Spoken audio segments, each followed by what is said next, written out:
আসসালামু আলাইকুম। Relevance science পেজের পক্ষ থেকে আপনাদের সকলকে স্বাগতম। এসএসসি আইসিটির সংখ্যা পদ্ধতি নিয়ে আলোচনা করব। ইনশাআল্লাহ আমরা 3টি নিয়মের মধ্যে সংখ্যা পদ্ধতি সমাধান করার চেষ্টা করব।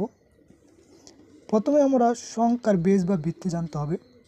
তাই বাইনারি সংখ্যার ভিত্তি হচ্ছে 2টি, 0 আর 1। দশমিক সংখ্যার ভিত্তি হচ্ছে 10টি, 0 থেকে 9 পর্যন্ত। অক্টাল সংখ্যার ভিত্তি হচ্ছে 8টি, যা 0 থেকে 7 পর্যন্ত। হেক্সাডেসিমাল সংখ্যার ভিত্তি হচ্ছে 16টি, 0 থেকে 9 পর্যন্ত, এবং 10-এর পর থেকে আমরা 15টি সংখ্যা 15 পর্যন্ত গণনা করব। নিয়ম 1, দশমিক থেকে যে কোনো সংখ্যায় নিতে গেলে ভিত্তি বা বেস দ্বারা ভাগ করতে হবে।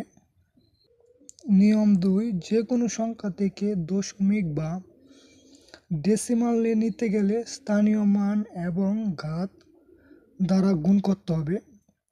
তৃতীয় নিয়ম, দশমিক ছাড়া যে কোনো সংখ্যাকে নিতে গেলে বাইনারি থেকে বিট অনুযায়ী সাজিয়ে ওই সংখ্যা নিতে হবে। উদাহরণসহ বুঝতে হলে লং ভিডিওটি দেখুন, তাই সাবস্ক্রাইব করুন।